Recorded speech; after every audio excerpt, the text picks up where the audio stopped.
And we're back with another episode of On the Record with Tiffany, here on 9:30 a.m. The Answer, my home, where I first got my start. And we can also be seen on the African American Network Television, where we have a local feel and a global reach. Today I have a special guest. Lord, y'all are about to find out stuff about me that you didn't want to know. I have my handsome husband, Kevin L. Smith, entrepreneur,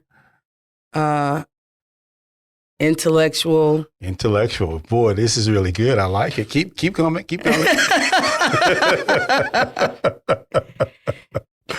And all around good guy. And we're going to talk about. Tell them a little bit about why we're here. All right. Intellectual. That's not a common phrase I hear at home, but I like it. Right? So, as you know, On the Record with Tiffany is my lovely wife, Tiffany Jones Smith. She keeps that hyphenated Jones in there. Oh, it killed him when I kept that, y'all. It killed him. So, but I was a Jones before I became a Smith. Yeah, whatever. But one of the things that, on behind the scenes is that the show is produced by Dynamic Life Press, and it is the company that Tiffany owns as well. And I have a little bit in there, and I work for free most of the days. He works for hugs and kisses. Yes, but we're going to expand that program, right? So I recently resigned from my job, right? Nice job, a lovely career, and I really loved it. But we're going to expand that. And one of the programs we're going to have is one that's focused on African American history and genealogy, and not just African American, but American part of that as well. And so one of the things is that I've done. I recently turned 50, and I was like, oh my God, I'm going to die. And one of the things is that just as you start doing that, you figure by the time you're the second great anything, great grandfather, great uncle, great whatever, most people have forgotten about you. The people who know you have died, right, or about to die, and you will be forgotten, right? And so one of the things that I wanted to do is come at this from a viewpoint of, if I was your second great whatever, right? Second grade nephew, grandson, granddaughter, what would be the things you'd want me to know about you?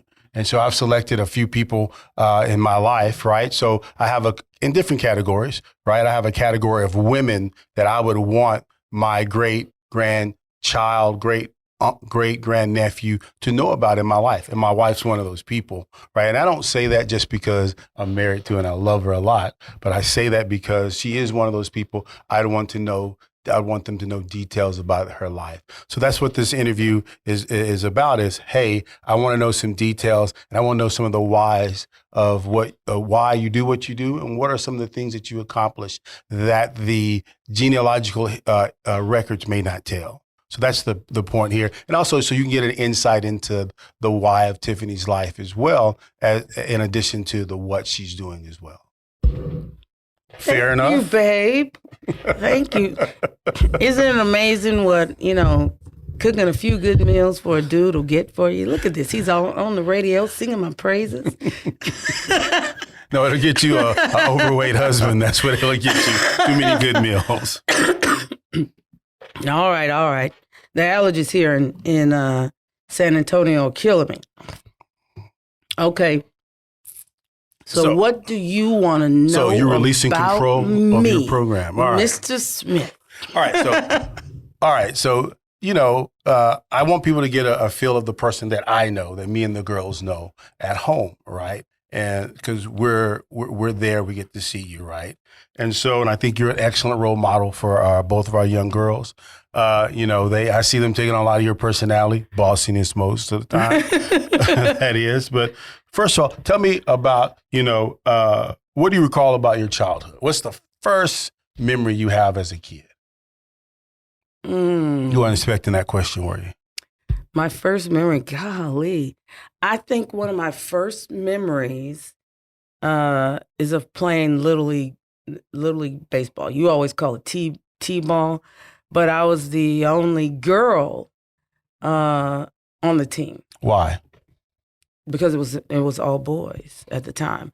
And so the reason I was the only girl on the team is I wanted to play. And I told my daddy I wanted to play. So daddy said he'd coach. And he put me on the team and was just like, my baby's going to be on the team. And if y'all don't like it, get over it. And so I was the only girl on the baseball team. All right. So you're the only girl on the baseball team. So what did that, looking back at that now, how do you feel about that? Oh, it was great. When my dad put me on the team, there was another girl that was placed on the team, on a different team as well. And I knew her. And this was a time where this was a white girl on another team. And the teams were fairly integrated. The teams were beginning to be integrated. Integrated in what sense? Racial or boys and girls? Racial and boys and girls. Okay. And so we had different ethnicities on our team, but there weren't very many girls. So it was me, the only girl on my team, and there were like two other teams. One that took the little white girl on, and then the other that took another girl on. What city was this in, by the way? In Beaumont, Texas. Beaumont, Texas. Probably about what, the 80s? Yeah. Mm-hmm. All right. Good deal. No, that was in the 70s. Okay. Now, Kevin, don't play with me. You know that was in the 70s. Hey, I'm trying to shave off some of that. Of those, trying to make me younger. Yeah. What was the most memorable event that you had playing Little League baseball? Oh. Or T-ball. She wasn't playing Little League. She was playing T-ball. Well, there were two really memorable things. It was the first time, because they were just bringing in different ethnicities. This little boy called me the N-word. It's the first time I'd ever heard someone call me that. Now, my mama knew the world's going to come at you in a certain way. So my mom kind of had this whole little thing that she did with Darrell and me. And so Darrell's my younger brother. And so Mama had told me, anytime somebody calls you that, if somebody ever calls you this, then you tell them that an N is an ignorant person, and the only N you see in this room is them. She said, that's what you say. And I said, okay. Well, I've been hearing that now, forever. And all of a sudden, somebody pops this out at me. So I'm like, what? Mm-hmm. So when the kid did, my mom, I was a very outspoken kid. Like from the beginning, I've been outspoken. And so I said exactly what my mom said. And then he said, and he happened to be the grandson of the owner of the park where all the baseball games were being held. And so I said this to him. And then the next thing I knew, he said, this is my girlfriend, and started introducing me to everybody as his girlfriend. And from that point forward, I learned, A, the power of words and standing up for yourself. And B, that you can change anybody's mindset, because obviously that thinking must have come from his granddad. Mm-hmm. And how many times did I meet his granddad, and his granddad was like, you're just the prettiest, sweetest little thing. And, just completely, when it happened and I shut him down, it changed everything. A simple empowerment, and I didn't know what personal empowerment was. But taking control of something and saying, no, I choose not to have this narrative. You're not going to have it. This is how we're going to interact with one another. I like that story. Okay, that's a good story. So, but also bearing in mind the historical time that we're in, because something you and I talk about this all the time is understanding where you are in history. Knowing that what came before you 10, 20 years before you, right? So when I look at it now as a 50-year-old man, King assassinated, 68, 69? So we're talking, 10 years? 10 years from that time frame. And I don't think people realize that. I was like 6 or 7 years old. Yeah. So, when I was a kid. So if you're born in 71, right? So we are the generation that didn't get to experience a segregated environment, right? Not a legally segregated environment, right? There were no signs that said white only. There was no sign that says colored this way, right? And I think in everyone, I speak this from us, I think in every person's jubilation that now we're integrated and becoming part of the mainstream of America, we haven't told people about what that felt like, because there's a generation of people about to pass away that will be the last generation who experienced, a segregated America, and what a truly segregated America enforced by the legal system. All right. So we have you doing there, and not to preach, right? But these are facts, right? So moving on from there, what was the one thing that you think that your dad, let's start with your dad, that imparted to you? Right? My dad. Now, granted, her dad he's going to be upset with me. He's like 5'8", and in Tiffany's mind, he was like 6'9". Y'all, I had no idea my dad was little until Kevin L. Smith started pointing that out to me when we were dating very rudely. Anyway, he almost got booted for that. So tell me more. Tell me more about the things that your father imparted to you. Well, my dad was real big on education and on me standing up for myself. I mean, that was a theme throughout my life, is that no one is going to speak for you if you don't. And if you no one is going to express what you feel if you don't. If you allow someone else to speak for you, then you're lost. Nobody's going to hear your voice if you allow somebody else to speak for you. So you have to stand up for yourself, young lady.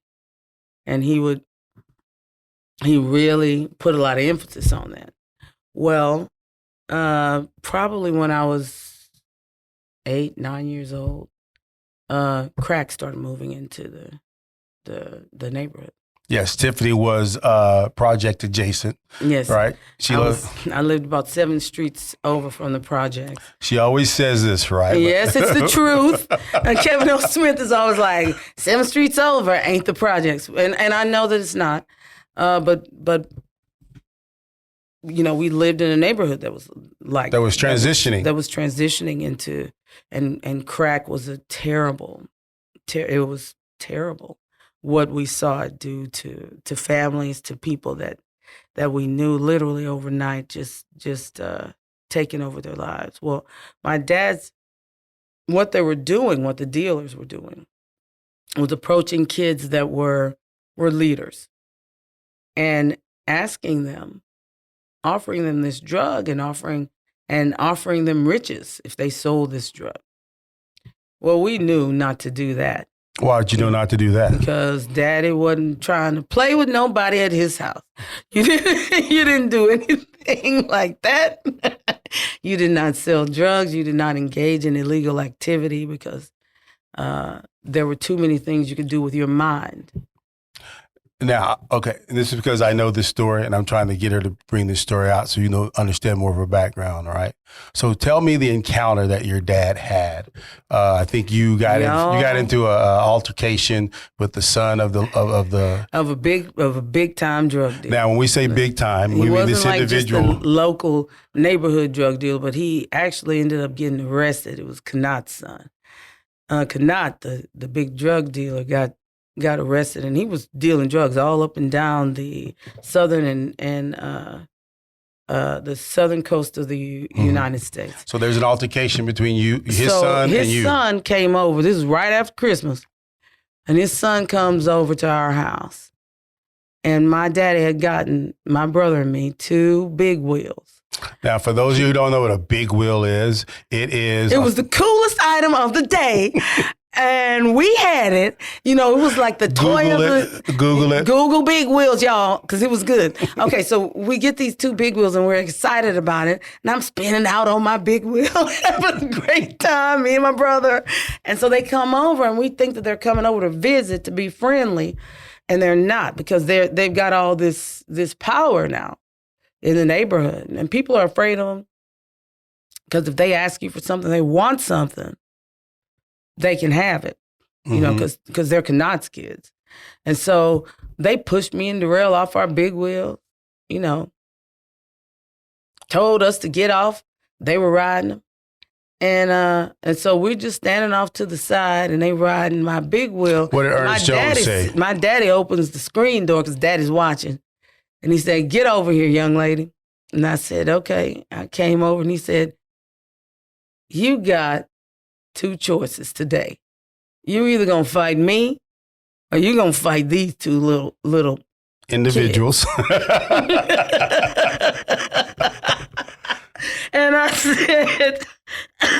said, "What?" He said, "I'm a little kid. I'm looking up at him." I said, "What?" And he said, "You don't let anybody take something from you that belongs to you like this." He goes, "So you've got two choices. You're going to stand up for yourself against them, or you're going to fight me. What you going to do?" What'd you do? And I said, I was scared. I said, "Daddy, but everybody's afraid of them." He said, "I'll deal with the adults. You deal with these two kids." So what happened, Tiffany? So I went out there because I wasn't fighting Daddy. That meant I was going to get my behind spanked. I know y'all don't believe in that anymore, but I wasn't getting my butt spanked in front of everybody. So I went out there, pushed those two little rugrats off of my my big wheel and my brother's big wheel. They wanted to post up and fight, and I beat them both like they were stepchildren and sent them back home.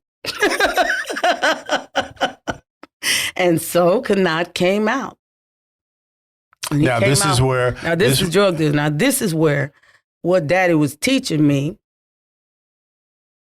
came to... Now let me just back up real quick, right? So you say, well, how did she know how to fight, right? Which was mine. I first heard this story. I was like, what? Oh my God, tell me more, right? And so Tiffany's a southpaw, right? So which means she fights left-handed and with pyros to her left side. And so your dad actually taught you how to punch with a punching bag, right? Yeah, there was one of the ways. Because your dad's a Vietnam vet, right? That's right. And Daddy was a sharpshooter when he was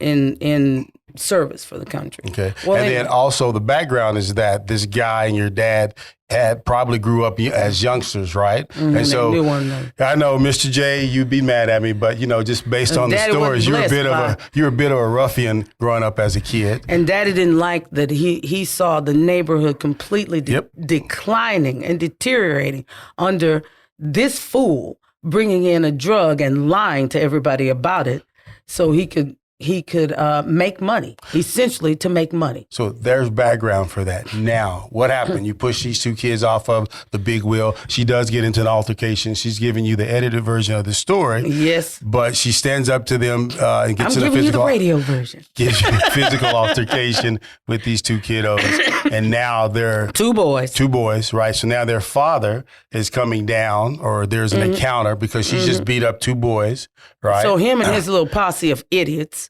come out, and they're like, Damon and Bryce are upset, and they're cussing and fussing. And my dad said, "You're going to watch your mouth, and you're going to tone all of this back." And so they were like, "Do you know what we do to people?" My dad said, "I have enough bullets to say that you're not going to do a GD thing today to me or to my kids. You can deal your trash all up and down this street and to whomever you think you want to deal it to. You can bully whoever else you think you want to bully. But if you step to my kids, or if these little monsters that you're raising come stepping up to my daughter or my son, I can guarantee you that you will see at least 4 or 5 of you drop before you can get across this fence to me." Now, this story has so many meanings in different ways every time I hear it, right? And so, one, right, I think the disarmament, here I'm going to take a few places where I take We had a gun behind every door. Yeah, and Tiffany's father has a reputation for being a bit of a badass, right? Yes. And not just, and he works. He works a 9 to 5. Well, probably a 9 to whenever, doing shift work. But for me specifically, he's a card-carrying member of the NRA. Yes. Always has been, always will be. So, but this story, when I hear this story, I want to take it a couple of ways, right? To let you know, one, this explains a lot of my wife's current personality, right? And a bit of my own personality is similar to my father-in-law's, right? So that explains the attraction. Anti-criminal and pro-arms. But the disarmament, right? And this is where we're going to get politically with this story. I think the disarmament of the Black community among people who are law-abiding citizens. And yes, my liberal and conservative friends, there are a lot of Black people in the community, right? Only about less than 1% of the total Black community are involved in any type, or criminals have been convicted of anything, right? I mean, it's like 1%, right? You wouldn't think that from all the numbers that they go out. But the disarmament of law-abiding Black citizens in communities that are either transitioned to or transitioning to bad neighborhoods is a lot of the cause of the issues with crime. Right. Uh-huh. Now, granted, eventually people like my father-in-law moved out of the neighborhood. The neighborhood did transition. But while they were there, it was a stable environment. Yeah, you would not believe it. Because there were blocks of neighborhoods that drug dealers wouldn't dare come into. And it's not like New Jack City where you decide you roll in and you kill those individuals. It just didn't happen. Yeah. So that's the story there. So, all right. So that being a little bit of your background, and I realize the time frame. Sorry, I got preachy on there for a moment there. But just down that back, on that line right there, Tiffany. So that kind of establishes with you very early on this stand up for something that you do. Yeah. Right? And so... because guess what? Well, let's finish up this story in this segment. So Daddy says this to them. Now, like I said, we are, and this is with henchmen, right? This isn't. He's got his little posse there, but Daddy is standing there, armed as always. And he was like, some people are gonna drop, because I don't, you don't, as we know, like my dad taught us all about weapons. You don't have a weapon out if you're not willing to use that weapon. You don't. You don't claim that you're going to use a weapon if you're not willing to use that weapon. And so they started backing up. Yeah. Because half of these people that are criminals are cowards. Criminals have always been cowards. That's why they choose the easy way out. That's why they choose to be lightweight criminals. So how did the story end, baby? Anyway, so they started backing up. Daddy started stepping forward because he's not retreating. He's not standing way back at our house. He's walking towards them and letting them know. And I mean, you want to see the place clear out, because cowards run when they see you coming, advancing towards them. And that's exactly what they did. And that taught me right then, hey, stand up for yourself. Do not let somebody that is less than you, that they couldn't hold my daddy's sack lunch, and they still can't. And that is why you have to do what you have to do. You have to stand up for yourself. If you don't, nobody else will. There we go. And you've been listening to On the Record with Tiffany. And now you know a little bit about me. Here on 9:30 a.m. The Answer. That's why 9:30 is my home, because there's a whole lot of NRA, card-carrying members of the NRA who listen to this. And we're back with another segment of On the Record with Tiffany here on 9:30 a.m. The Answer, my home. And we can also be seen on the African American Network television, where we have a local feel and a global reach. And I'm back talking about your early childhood. My early childhood. So let me ask a few more questions, all right? Because we don't want to leave people thinking, "Oh my God, Tiffany's dad is just this vigilante rolling around in his neighborhood," right? No, right? So let me. So let's Daddy, finish. So let me add a key component here that I think we left out. It wasn't just Mr. J, right, rolling around who was armed. Right, there were many people in that neighborhood, many men and women. They were organized. And they were organized who were armed. Right. In fact, their whole block and it was an organized little posse. Organized Daddy, group of people. Mr. Cassmore, Mr. Griffith, they were organized, and they knew they didn't want to have these folks taking over. Yeah, drugs on the street. So tell me more about. Let's wrap the story up. I'm going to ask some other questions about that. Created a stir in the neighborhood. In fact, that guy had to come in. Did he eventually move? There was a conversation between he and your dad. Tell me more about that. Because this guy was paying the police and stuff. And like when he got caught, a bunch of police officers got arrested as well. But what was the encounter like when he and your dad actually, because your dad knew this guy, when he and your dad actually had an encounter face to face on that? What happened? He got scared and started retreating. Because as I said, Daddy was advancing on him, and Daddy wasn't willing to back down. And he told him, "There's going to be a special place in hell for you, and you and your boys may go there right now today. Which one do you want to do? But I'm telling you, you need to get your life right, because there's a special place in hell for people who will take." Not only the life, but the dignity of the people in the neighborhood, because this thing that you have unleashed in this neighborhood is taking the dignity of the very people who are taking it, and you know that's what it's going to do. Yeah. And you are consciously unleashing this on children, on women, and on men in this neighborhood. Yeah. And if I have anything to say about you, give me a reason. You and this bunch of fools you run with, you give me a reason right now to pull the trigger, because I'll be happy to do it and put this whole place out of its misery. Yeah. So they retreated. They were parting like the Red Sea.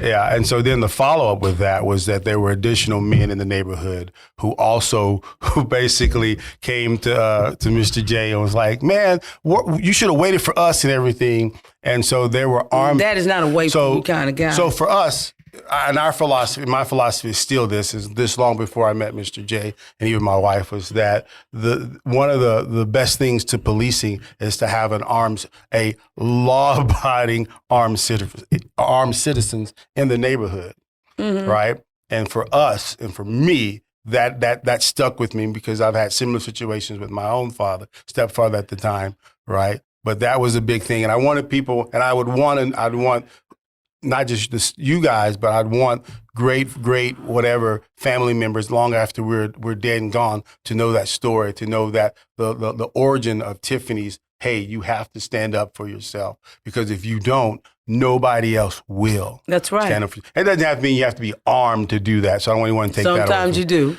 Yeah. Okay.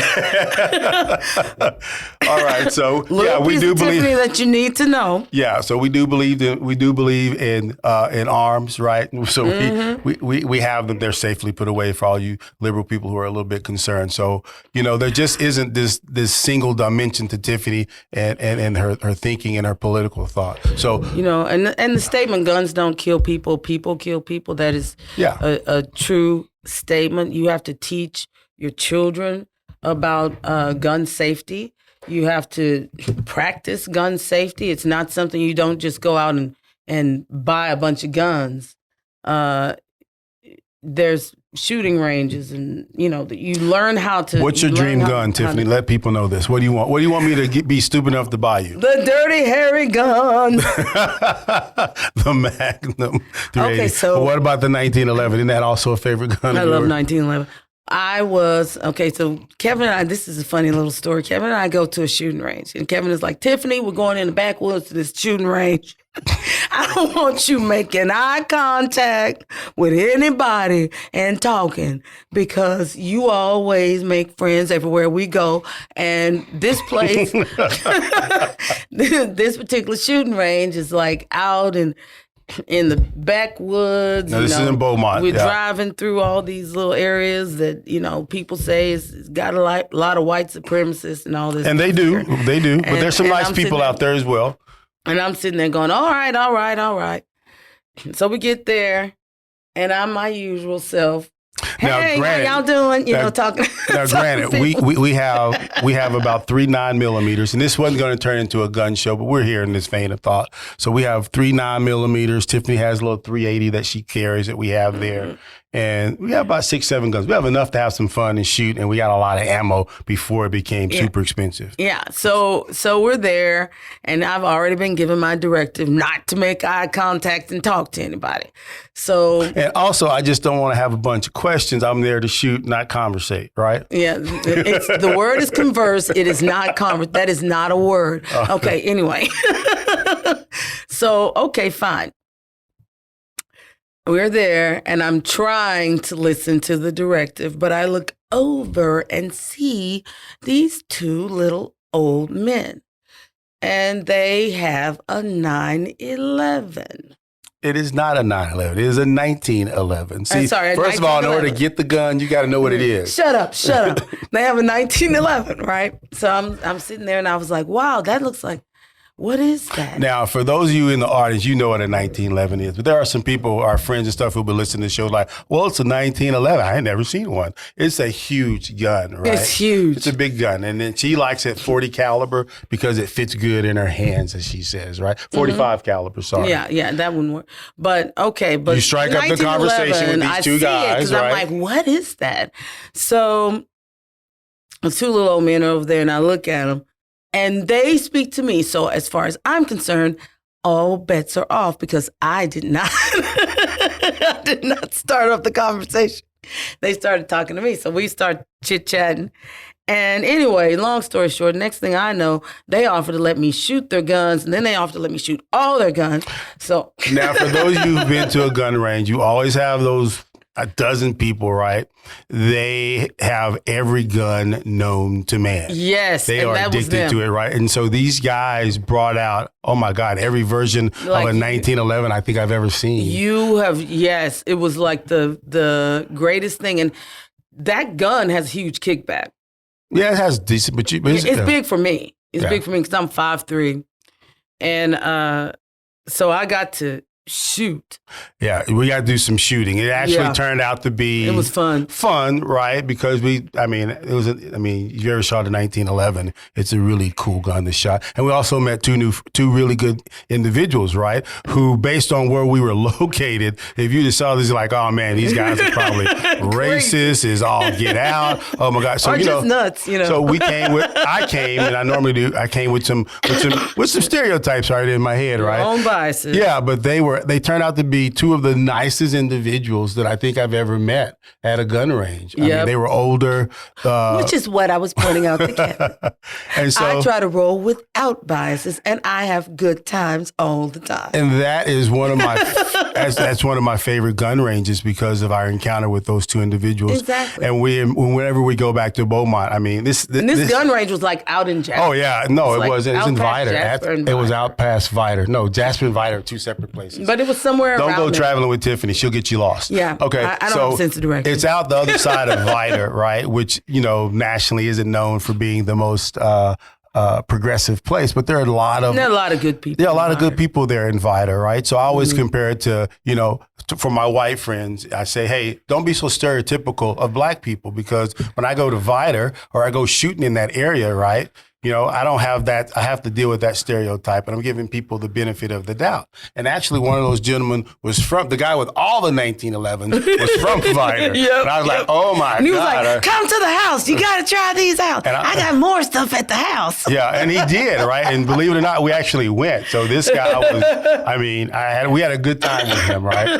And so, and I bring that story. And it was a father and a son, by the way. 2 little old men, like one was like 60 and the other one was like 77. It was father and son. Yeah, they were. There was like a 20-year gap. Yeah. There's a father and son. And so we actually ended up buying some guns from those guys. It was funny. It was very, very funny. But I say that to bring up, hey, that story is some of Tiffany's background there, and her father standing up and imparting that, and even more so. We don't have.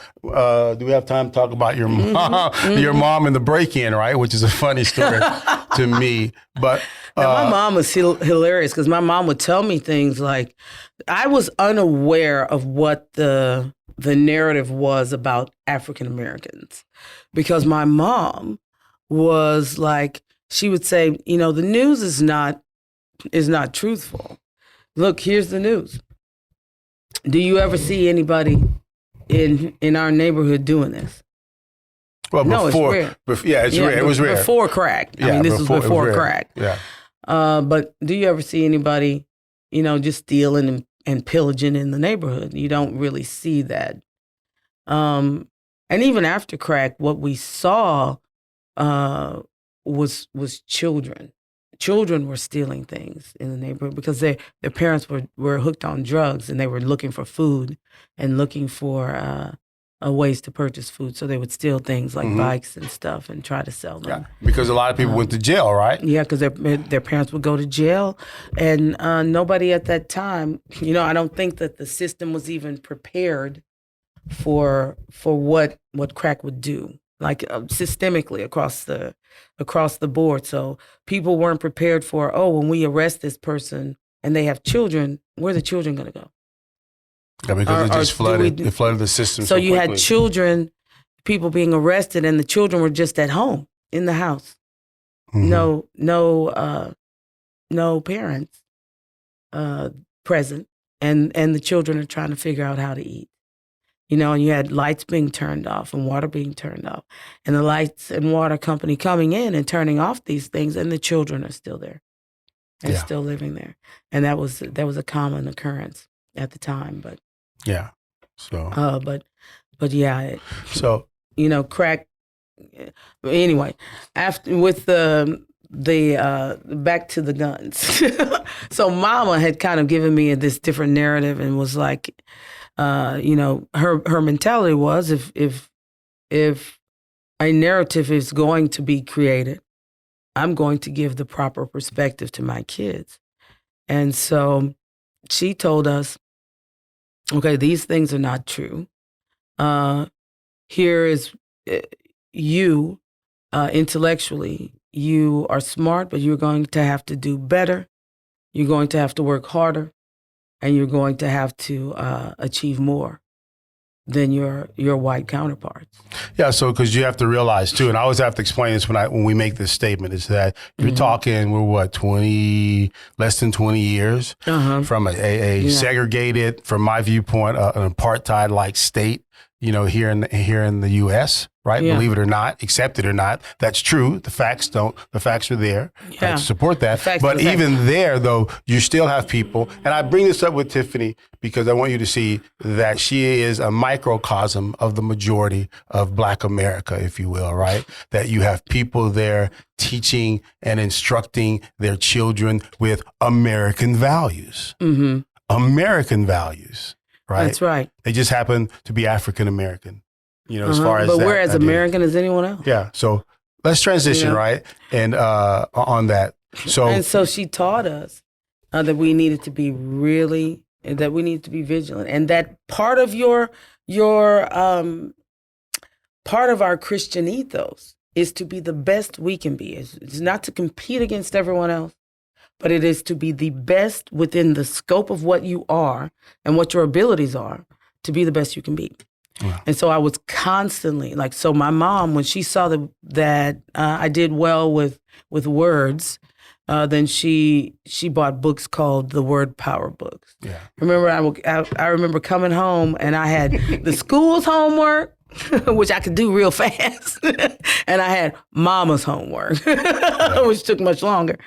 And we just had a different perspective. So that right there, in terms of education, that propelled me forward. So I got placed in in the gifted and talented classes and the AP classes eventually, and then the international baccalaureate classes, and life on the intellectual side. By being in that intellectual environment, I was insulated from a lot of what we saw happening in the neighborhood. Yeah. Because my dad, you had daddy who was basically like, you step to my kids and you're getting dropped.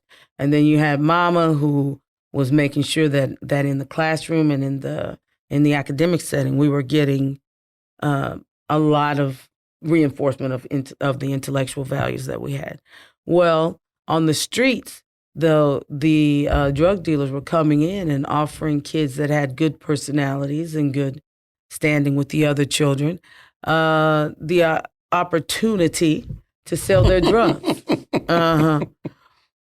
I mean, and they were coming up to kids that were 9 years old, 10 years old. Yeah, and let me interrupt you real quick on a funny story, right? So as you can see in here, my wife has a lot of personality, right? So and a lot of disdain for drug dealers, yes. And so I always say, the weak need not apply, right? And so, but one of the things was that I think Darrell was telling me, and Darrell is Tiffany's brother, who's a very successful attorney, right? Was telling her.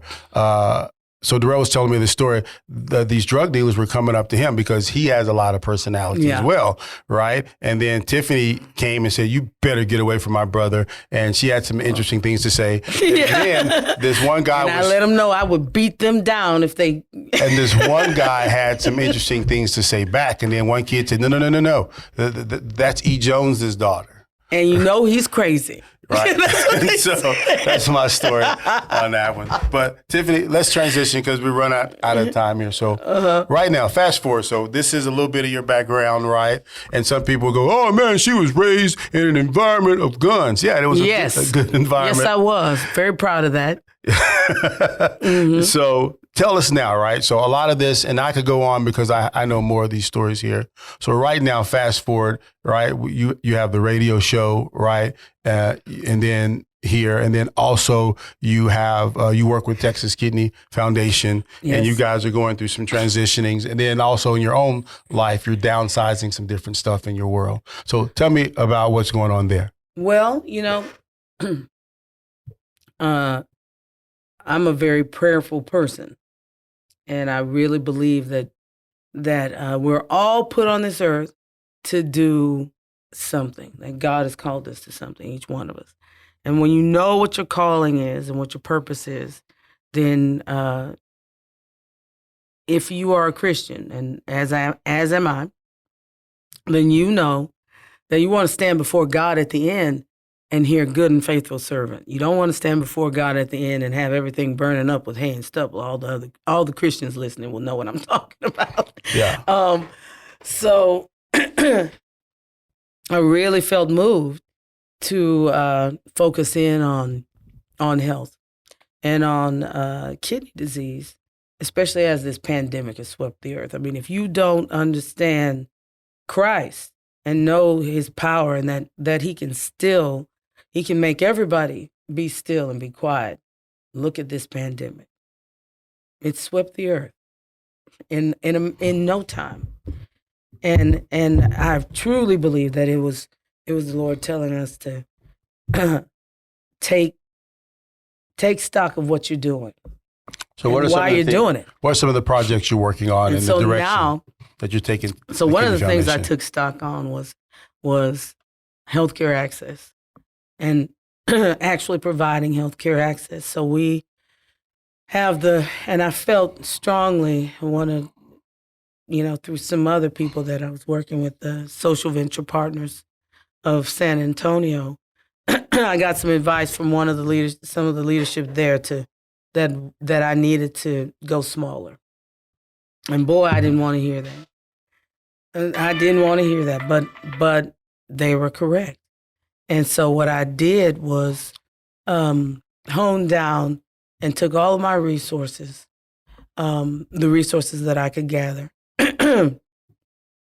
and focused them on Bexar County and said, okay, we're going to do early detection. Early detection is the key to slowing down or stopping any disease, and it's especially the key to chronic kidney disease. So I was like, okay, we're gonna concentrate the 8,000 kits that we have in Bexar County, and so we did. Okay. And that ended up being, so by going small, we ended up going big, because that ended up being the largest study of its kind in a single county that's ever been done in the United States. So what we're doing right here in this concentrated area will provide all kinds of data and information because of the diversity of the people here, the people populations and groups that we have in Texas. So in Bexar County, and all of the county commissioners, but it was a bipartisan effort. The county commissioners agreed unanimously that this was something that they would support. Yeah. So you have that going on, and so there's more to come. So that's I love that project. I loved it so much that I've joined forces. That he was willing to leave his job specifically to help, and that he liked with people that he liked. So and that pays well, by the way. Okay, that pays really, really well, and so we're doing this thing, and I really believe in it. Not just because of you, not just because of that it's you. Well, 100% because it's you, right? But that the goal of it is really good, and then you also have some other things going on as well. Tell us about. Let everyone know about the LBJ. Well, this is a big week because, I believe you got to stand up for the things that you believe in. And so one of the things that I believe in is economic empowerment. People have to, we have to take responsibility for ourselves and our communities that we live in, and that shape these United States. And the African American communities, many of them are deteriorating. So I wanted to engage in the political process and really understand it. And I was accepted to the LBJ Campaign School for Women. Mm-hmm. And it's a bipartisan group, and they are going to teach me about the ins and outs of running a campaign and running for office. Okay. So that I can stand up for the things that we believe in. Okay. And the last thing that is the winter storm Uri. And we've been so y'all know Winter Storm Uri was a big old hot mess. We've been trying to push legislation to for repair of the water, the power grid, for generators for the hospitals, nursing homes, and dialysis units. And we are back at it with that legislation. It's looking good, very promising. And I'm just focusing in on the things that I'm put on this earth to do. You have to live a purpose-driven life. I have to live a purpose-driven life, because without Christ, there's nothing else. I'm a Christian, and I live by that ethos. So I won't be divided in the things that I'm doing. My purpose and my path are set, and I'm following it. Good deal. And so, we're at that time, right? So really want people to get a different perspective. We're not unique. We're not special, right? I know plenty of people who look like us, who have our belief systems, right? And so this is a big shout out to all you Republicans out there who need to reach out to the African American community, right? We're far more conservative than you think or believe. And we are more alike than we are different. Yeah. That's the whole premise of On the Record with Tiffany, is that we are more alike than we are different. And hopefully you saw some things today that help you understand that how we relate to one another. So in the words of the left, my Republican friends, do you have a black ally out there somewhere, a real black ally who understands the nuance and complexities of what it is to be a conservative and to be African American in America? Yeah. We have to work together. And we truly are more alike than we are different. I agree. Nobody is all one thing. So let's look at all of our differences and accept them for what they are. And you've been listening to On the Record with Tiffany on 9:30 a.m. The Answer. And you've been watching us on the African American Network Television, where we have a local feel and a global reach. And I hope you come back and listen to us again.